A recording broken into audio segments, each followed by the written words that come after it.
안녕하세요. 김어준입니다. 천홍욱 관세청장이 취임 다음 날 서울 모 식당에서 최순실을 만나 열심히 하라는 말에 최선을 다하겠다 답했다는 보도가 어제 있었습니다.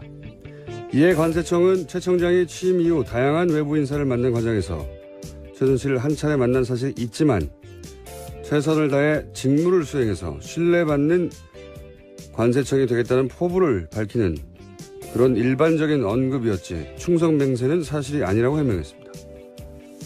최 청장은 지난 2월 DJI 업무보고 때 최순실 관련 모든 의혹을 부인했었고 최근 한 언론과 인터뷰에서는 최순실과의 만남 자체를 처음에는 부인했었습니다. 물론 기억이 나지 않았을 수도 있습니다. 그런데 모든 해명을 굳이 곧대로 받아들이더라도 여전히 이해가지 않는 대목이 있습니다. 차관급인 관세청장이 국민에게 신뢰받는 관세청이 되기 위해 만나야 했던 외부 인사 중에 취임 바로 다음날 만난 민간인이 왜 하필 최순실인 거죠? 최순실 씨 본인 설명에 따르면 임대업자에 불과한 민간인을 관세청장이 왜 만나서 신뢰받는 관세청이 되겠다고 포부를 밝히는 겁니까? 웃기지 않습니까? 김어준의 실소였습니다.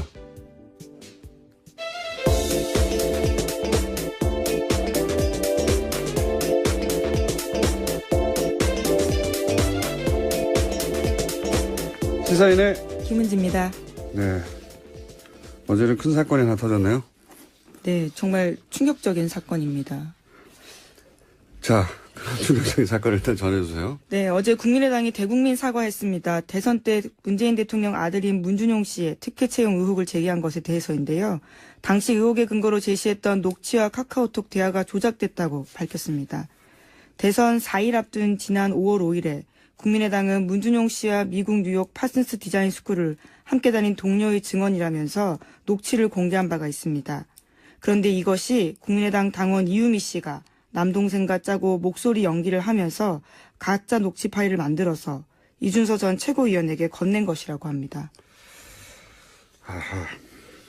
자, 그리고 나서 이제 이 사과를 하자마자 뉴스가 또 계속 쏟아졌어요. 그죠? 네, 어제 JTBC 단독 보도가 있었는데요. 이유미 씨는 지시로 한 일이라고 주장하고 있다고 합니다. 국민의당이 증거를 조작했다고 지목한 이유미 씨가 당원들에게 보낸 문자 메시지를 밝힌 건데요. 여기서 자신의 억울함을 주장하고 있습니다. 한 위원장의 지시에 따라서 허위 자료를 만든 일이고 검찰 조사 받게 됐다면서 당이 보호해주지 않는다라는 억울함을 주장하고 있다고 합니다. 그리고 나서 바로 체포가 됐죠. 또 긴급 체포가. 네, 어제 저녁 9시쯤 이유미 씨가 긴급 체포됐습니다. 공직선거법상 허위사실 공포 혐의인데요. 검찰 관계자는 참고인 신분으로 조사했는데 피의자로 전환해 조사할 필요성이 있고 긴급 체포 사유가 된다고 판단했다고 밝혔습니다. 그렇군요. 어제는 뭐 국민의당에서는 당연히 대국민 사과를 할 수밖에 없는 상황이긴 했는데 이제 이 검찰 수사를 통해서 이 사실이 밝혀졌다면 타격이 더 컸을 테니까 네. 그나마 직접 몇 시간이나 먼저 밝히는 게 낫다고 판단한 것 같고요. 그래서 사과 형식을 취해서 일종의 정치적인 화해 제스처죠. 예. 미안하다. 사과. 미안하다고 끝날 일은 아닌 것 같습니다. 그러긴 좀 너무 늦은 것 같아요. 왜냐하면 대선이 끝난 게 이미 50일 가까이 됐고 고소 맞고소가 있었던 게 오래전인데 물론 이제 당에서는 이 사실을 안 게 이틀 전이라고 발표를 하긴 했는데 그러면 그 당사자가 지금 50일 가까이 혼자서 감당하고 있었다는 얘기잖아요. 예, 납득하기 어려운 점이 있고. 오히려 알았지만 계속 타이밍을 봤다. 이렇게 설명한다면 말이 되죠. 그쪽에 훨씬 설득력이 있는데 만약에 그랬다면은 이제 당의 피해를 최소화하기 위해서 타이밍을 봤다는 거잖아요. 그렇다는 얘기는 문준용 씨, 피해자인 문준용 씨의 어떤 피해나 심적 고통 이거는 당의 피해를 막기 위해서 그건 뒀다는 거잖아요. 그동안 50일 이상. 가해자의 이익을 위해서 피해자의 고통을 계속 방치한 거니까 제가 보기엔 이건 당사자가 이 사과를 받겠느냐 하는 게 첫 번째 의문이고 두 번째로는 처음에는 평당원 또 자원봉사자 이렇게 소개를 했단 말이죠. 근데 이유미 씨가 이제 전남 여수갑의 지난 총선 때 예비 후보였어요. 네, 출마 선언한 적이 있습니다. 네. 이용주 의원이 당선된 지역구입니다, 아마. 네, 제 기억으로는. 근데 이제 총선에 예비 후보로 출마를 했던 사람을 자봉이라고 했다는 사실 자체가 오히려 제가 보기에는 역풍 맞을 만한 해명인 것 같고, 예. 가능하면 축소하려고 했던 거죠, 의미를. 게다가 안철수 전 의원하고 카이스트 시절에 사제지간이었다고 지금 알려지고 있고. 네, 함께 책을 썼다라는 보도도 있습니다. 그리고, 진신 캠프에서 활동하면서 대표 저자로 책도 냈던 사람이에요. 예. 이렇게 되면 어떤 정치적 도의적 책임이 안철수 전 의원에게까지 미칠 만한 사안인 것 같고요. 가장 제가 보기엔 중요한 건 당에서는 자작이라고 발표를 했는데 본인은 이준서 전 최고위원이 시킨 일이라고 하고 있는 거죠. 사실 이것도 당에서 자작이라고 발표하기에는 본인이 아니라고 주장하는 상황에서 무리수였던 것 같고. 근데 이제 이 대목부터 이제 저는 의문입니다. 이준서 최고위원, 이 영입 1호로 청년 몫의 최고위원이 된 거란 말이죠. 최고위원이라고 하면 보통 우리가 다선 현역 의원 이렇게 생각하는데 이분은 그게 아니에요. 예. 30대에 그냥 청년 몫의 최고위원이 된 것이지 실제로 대선을 여러 차례 겪어본 다선이거나 또는 현역 의원이거나 아니란 말이죠. 근데 이분이 단독으로 그런 위험천만한 조작을 했다. 이거 굉장히 납득하기 어렵다. 네, 오늘 아침 국민일보 보도로 나온 게 있는데요. 국민일보와의 통화에서 나 혼자만의 선택으로 오픈된 건 아니다. 이렇게 밝히고 있습니다. 또 이용재 의원한테 들려드린 적이 있다. 이렇게도 밝힌 바가 있고요. 들려드린 적이 있다. 예, 그렇게 언론과 통화를 근데 했네요. 이제 들려준 것하고 그것을 누군가 지시를 받아서 조작했다는 건 다르니까. 이용주 의원은 듣기만 했을 수도 있죠. 예. 이용주 의원까지. 물론 이 의원은 들은 바 없다라고 부인하고 있습니다. 근데 이용주 의원이 이제 당시 인터뷰에서 그런 말을 한 적이 있어요. 이제 이게 복수의 사람으로부터 확인한 내용이다. 여러 차례 확인된 사실이다. 본인은 확신을 했다는 당시의 표현 같은데. 그럼 지금 어쨌든 보도되는 거 상으로는 두 사람밖에 몰랐다. 이 정도까지 왔는데 제가 보기에는 앞으로 누구까지 알았느냐 이게 포커스가 될 것 같고요. 개인적으로는 사실 이런 제보를 많이 겪어봤어요. 저는 오랜 세월. 근데 실제 그런 제보를 받게 되면 몇 겹으로 크로스 체크를 하게 됩니다. 그래 놓고도 입 밖에 내기 힘든 거예요. 이런 상황은. 특히 대선 때는. 왜냐하면 대선의 공방은 대선이 끝난 이후에 무마되는 경우도 있지만 사안이 중대할 경우에 계속 가거든요. 네, 실제로 투표 결과에 영향을 줄 수 있기 때문에 선거 때 허위사실 유포는 굉장히 큰 범죄입니다. 예, 그런데 이제 대선을 처음 치르는 젊은 정치 지망생이라고 봐야 되죠. 그런 사람들이 대선 나흘 전인가요? 이럴 때 이런 정도의 위험한 일을 스스로 판단해 조작을 했다. 저는 그런 상황을 많이 겪어본 사람으로서 굉장히 상상하기 힘들다. 예, 납득하기 어렵습니다. 사실. 그래서 결국은 누구까지 알았느냐 포커스가 될 거라고 보고 이런 내용을 대선에서 자신 있게 조작해서 발표하려면 기본적으로 기본 소스부터 있어야 돼요. 여기서 이제 녹취록이라고 그때 당시에 나왔던 내용들을 보면 최소한 기본 사실들 베이스 하에 거짓말을 한 거거든요. 기본 사실들을 누군가 제공했다. 그리고 그 위에 대본을 짜고 그리고 실행자였던 액션을 했던 사람이지 액션 플랜을 짠 사람은 따로 있었을 것이다. 라고 저는 추정해 봅니다. 이제 앞으로 관련 뉴스가 앞으로 많이 나오겠죠. 이 사건은 국민의당에 아주 크고 긴 상처를 남길 것 같네요. 예. 다음 뉴스는요? 네, 어제 한승희 국세청장 후보자의 인사청문회가 있었습니다. 더불어민주당의 송영길 박영선 의원이 최순실 씨와 이재용 삼성전자 부회장의 해외 은닉 재산 문제를 집중적으로 물었습니다. 더불어민주당 송영길 의원은 최순실 씨가 박정희 전 대통령의 비자금을 관리했다라는 관련 단서를 확보했냐라고 물었고요. 한 후보자는 직접 스위스를 간 적도 있냐라고 물었습니다. 이에 대해서 한 후보자는 즉각 답변하지 않고 침묵을 지켰는데요. 또다시 물었습니다. 송 의원이 이재용 부회장의 해외 계좌도 확보해서 자진 신고받았고 그 신고 액수가 5천억이냐라고 묻자 한 후보자는 조사가 진행 중인 사건이지만 특혜는 존재하지 않는다 이렇게 이야기했습니다. 자, 이거 굉장히 중요한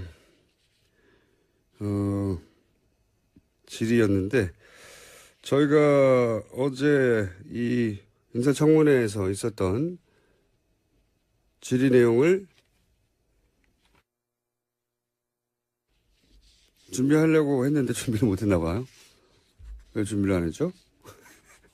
어제 준비하기로 했었는데. 자, 이 내용은 간단하게 요약하면 어제 국세청장 청문회에서 송영길 박영수 의원이 거의 유사한 질문을 했죠. 네, 여기에 그렇습니다. 탈세 자발적 신고 기간이 2015년에 있었는데 이 기간 동안 이재용 부회장이 5천억을 신고했다고 하는데 사실이냐? 네. 사실이냐고 물었는데 한승희 국세청장 후보는 뭐 개별 납세에다에 대해서는 확인해 줄 수 없다. 이게 원론적으로 맞는 얘기죠. 원론적으로 맞는 얘기인데 그리고 또 그 책임이 당시 국세청장이 아니었기 때문에 후보에게 전적으로 있는 것도 아니고. 근데 이 질의가 굉장히 중요한 이유가 뭐냐면 제가 보기엔 굉장히 중요한 질의인데 뉴스가 별로 없어요. 거의 없어요. 왜 중요하다고 보냐면 첫 번째로는 5천억을 탈세하고 아무런 처벌을 받지 않고 지나갔다면 만약에 이런 사실이 실제로 있었다면 이거는 일개 청 국세청 단위에서 받을 수 있는 게 아니란 말이죠. 예.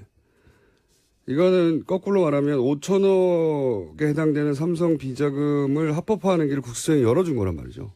네, 어제 박영선 의원이 그런 차원의 질문들을 했습니다. 정권 차원에서 딜이 있었던 거 아니냐라고 따져 물었습니다. 여기서 이제 딜이라고 하면 이게 혹시 정유라를 지원하고 그 대가로 받은 거래 중 일부가 아니냐 이런 의혹 제기거든요. 물론 그렇게 어디가 나오진 않았어요. 근데 그 함의는 그렇다고 보여지는데 지금 그 후보에게 당사자가 아닌데도 불구하고 이런 질문을 한 이유는 뭐냐면 최순실 세무지사가 현재 진행 중이라고 하고 재벌들 탈세 집중 관리하겠다고 했는데 지난 정권에서 이 5천억 여객 탈세 신고권이 사실이냐? 사실이라면 이거 이제 앞으로 어떻게 할 거냐? 청장이 되면 이런 질문이거든요. 네, 당연한 질문이고 주목해야 되는 사안인데 크게 보도가 안 됐습니다. 5천억이 누구 애 이름이 아니잖아요. 5천만 원도 아니고 5천만 원 탈세해 보세요. 5천만 원만 탈세해도 감옥 갑니다. 5천만 원도 없습니다. 근데 5천억이 이게 사실이 확인이 돼야 되겠지만 어제 두 의원이 지금 질의를 했는데 5천억이 만약에 여객 탈세를 자진 신고했다는 이유만으로 그냥 넘어갔다면 큰일이죠. 아주 큰일인데 언론 보도 거의 없어서 따로 짚어봤습니다. 자, 다음 뉴스는요. 네, 지난해 삼성과 최순실 씨가 이른바 말세탁했다라는 보도 여러 차례 알려드렸었는데요. 삼성은 이에 대해서 계속 부인해왔습니다. 그런데 최근 검찰 조사에서 정유라 씨가 삼성이 먼저 말세탁 제안했다라는 이야기했다고 SBS가 어제 보도했습니다.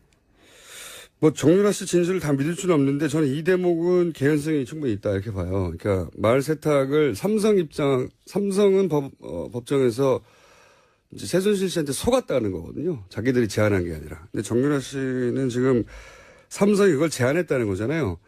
개연성이 있다고 보는 이유는 뭐냐면 당시 최순실 씨가 VIP가 말을 사주라고 했지 빌려주라고 했냐고 불만을 승마협회 박원호 전무한테 했었다. 그런 보도가 있었는데 그러니까 이제 소유권 문제를 해결하는 방식을 고민하지 않을 수 없었다. 당시 삼성이. 그래서 이렇게 어렵게 말세탁 쿠션으로 해결하는 묘안을 냈던 게 아니냐라고 생각해 볼 수 있는 그런 대목입니다. 말세탁 얘기 계속 나오네요. 네. 자, 다음 뉴스는요. 네, 어제 삼성 전직 고위 임원들이 박근혜 전 대통령 재판 증인으로 나왔습니다. 그런데 이들 모두 증언을 거부했습니다. 이 말세탁 관련이 뭐니 물어볼 수 있는 대상자들인데 다 거부한 거죠, 다. 네, 형사재판에서 불리하게 작용할 수 있기 때문에 거부 사유 밝혔습니다. 본인들에게 유리하게 작용할 수 있는 것도 말 안 해요. 그러니까 모든 증언을 다 거부한 건 사실 이런 거는 처음입니다. 증인들이 안 나오면 모를까. 나와서 전면적으로 모두 다 뭐 재벌의 소속 임원들이 재판에 나와서 증언을 한 적이 많거든요, 과거에.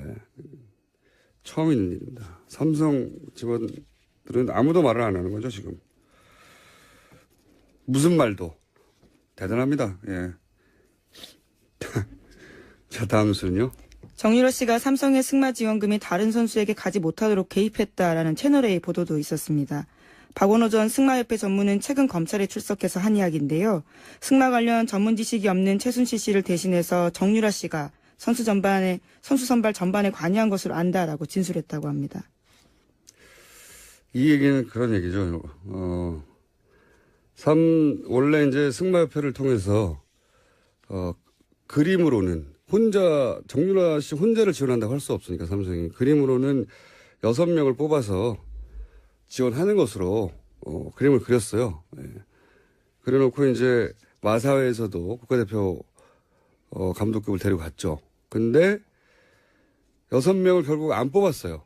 네, 애초부터 정유라 씨 한 명을 위한 지원이었다라는 게 보이는 거죠. 근데 아마도 저는 삼성에서는 몇 명이 가기를 원했을 것 같아요. 그래야지 이 컴플리츠가 되잖아요. 예, 위장이 되는데 그럴 생각이 없었기 때문에 모조리 다 거절했죠. 그러면 삼성이 거꾸로 정말 그 올림픽 2020년 올림픽에서 승마 금메달을 따기 위한 프로젝트였다면 삼성이 돈을 주는 갑이잖아요. 돈을 주는 사람이 갑이니까 보통은 거절해도 무조건 선수를 보내거나 압박해야 되는데 거꾸로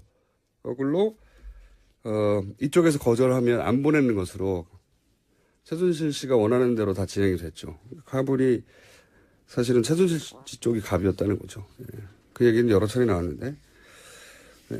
그런데 그 중에 선수 선발에 관한 내용은 정유라 씨가 개입을 했고 정유라 씨가 아무것도 모른다고 했는데 정유라 씨가 개입한 정황들이 많이 나오니까 영장은 저는 세 번째는 이례적이지만 재청구 돼야 된다고 저는 생각하는데 자 관련 쭉 계속 나오고 있습니다. 지금 재판 중이라서 그런지 뉴스 하나 정도 더 할 수 있을 것 같습니다.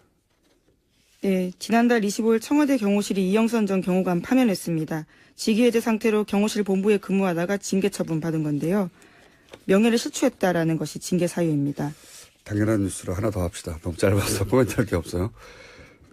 네, 그리고 미국 트럼프 행정부가 빅터차 CSIS 한국 석자 겸 조지타운드 교수를 차기 주한 미국 대사에 내정했다고 알려졌습니다. 또 나왔네요. CSIS. 제가 지난주 내내 외교안보 분야의 탑 싱크탱크인데 여기 부소장 이 확연한 친일본적인 인사고 친일본적인 발언도 많이 해왔고 그리고 이제 이 CSIS의 일본 재단 사학화 재단의 자금도 많이 들어갔고 지원도 그래서 친일본적인 성향을 띈다. 거기에 소속되어 있는 한국계죠. 예. 이분은 나름 유명한 분입니다. 네오콘으로.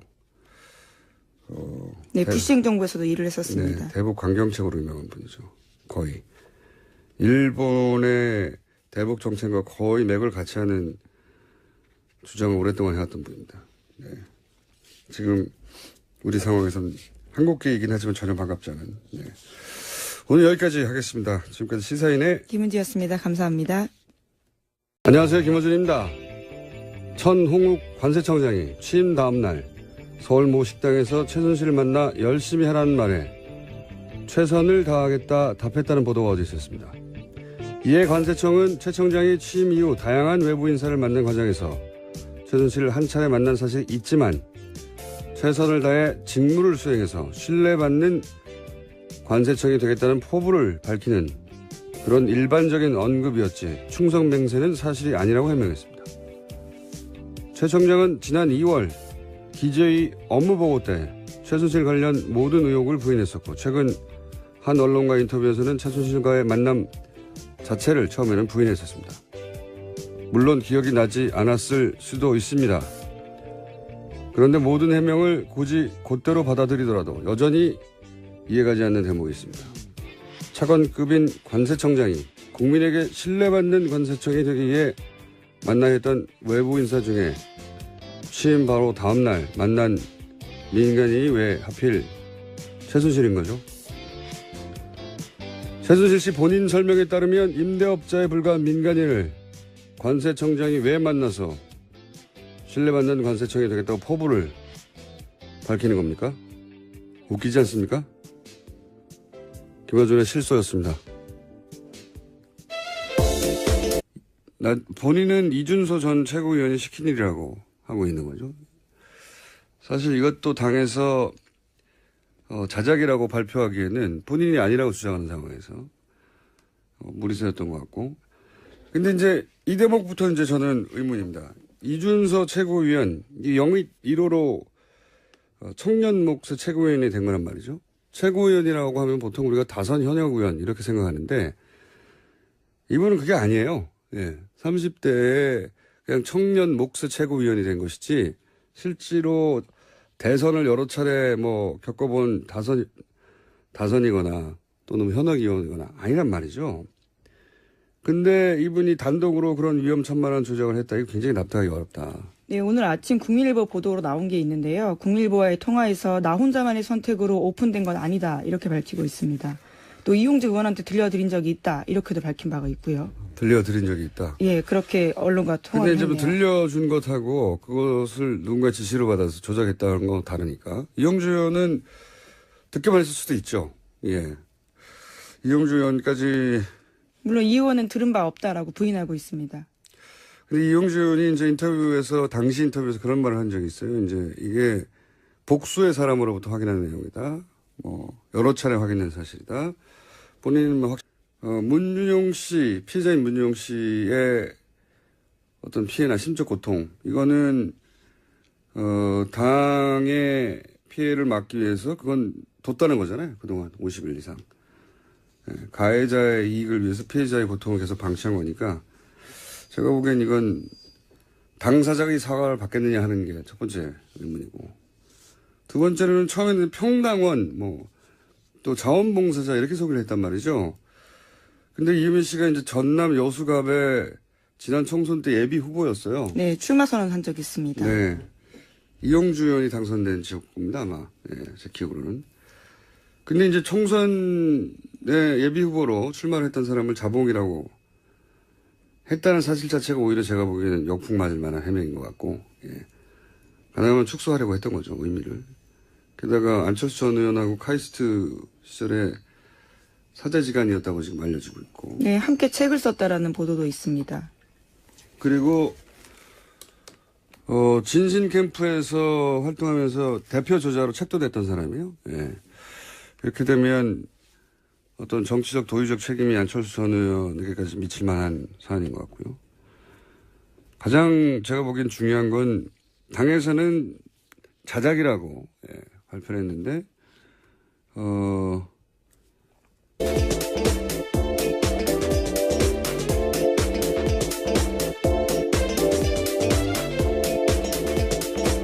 시사인의 김은지입니다. 네. 어제는 큰 사건이 하나 터졌네요. 네, 정말 충격적인 사건입니다. 자, 그런 충격적인 사건을 일단 전해주세요. 네, 어제 국민의당이 대국민 사과했습니다. 대선 때 문재인 대통령 아들인 문준용 씨의 특혜 채용 의혹을 제기한 것에 대해서인데요.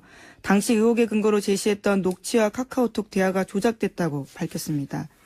대선 4일 앞둔 지난 5월 5일에 국민의당은 문준용 씨와 미국 뉴욕 파슨스 디자인 스쿨을 함께 다닌 동료의 증언이라면서 녹취를 공개한 바가 있습니다. 그런데 이것이 국민의당 당원 이유미 씨가 남동생과 짜고 목소리 연기를 하면서 가짜 녹취 파일을 만들어서 이준서 전 최고위원에게 건넨 것이라고 합니다. 아하. 자, 그리고 나서 이제 이 사과를 하자마자 뉴스가 또 계속 쏟아졌어요. 그죠? 네, 어제 JTBC 단독 보도가 있었는데요. 이유미 씨는 지시로 한 일이라고 주장하고 있다고 합니다. 국민의당이 증거를 조작했다고 지목한 이유미 씨가 당원들에게 보낸 문자 메시지를 밝힌 건데요. 여기서 자신의 억울함을 주장하고 있습니다. 한 위원장의 지시에 따라서 허위 자료를 만드는 일이고 검찰 조사 받게 됐다면서 당이 보호해주지 않는다라는 억울함을 주장하고 있다고 합니다. 그리고 나서 바로 체포가 됐죠. 또 긴급 체포가. 네, 어제 저녁 9시쯤 이유미 씨가 긴급 체포됐습니다. 공직선거법상 허위사실 공표 혐의인데요. 검찰 관계자는 참고인 신분으로 조사했는데 피의자로 전환해 조사할 필요성이 있고 긴급 체포 사유가 된다고 판단했다고 밝혔습니다. 그렇군요. 어제는 국민의당에서는 당연히 대국민 사과를 할 수밖에 없는 상황이긴 했는데, 이제, 이 검찰 수사를 통해서 이 사실이 밝혀졌다면 타격이 더 컸을 테니까, 네. 그나마 직접, 몇 시간이라도 먼저 밝히는 게 낫다고 판단한 것 같고요. 그래서 사과 형식을 취해서 일종의 정치적인 화해 제스처죠. 예. 미안하다. 사과. 미안하다고 끝날 일은 아닌 것 같습니다. 그러긴 좀 너무 늦은 것 같아요. 왜냐하면 예. 대선이 끝난 게 이미 50일 가까이 됐고, 고소 맞고소가 있었던 게 오래전인데, 물론 이제 당에서는 이 사실을 안 게 이틀 전이라고 발표를 하긴 했는데, 그러면 그 당사자가 지금 50일 가까이 혼자서 감당하고 있었다는 얘기잖아요. 예. 납득하기 어려운 점이 있고. 오히려 알았지만 계속 타이밍을 봤다. 이렇게 설명한다면 말이 되죠. 그쪽에 훨씬 설득력이 있는데, 만약에 그랬다면은, 이제 당의 피해를 최소화하기 위해서 타이밍을 봤다는 거잖아요? 그렇다는 얘기는,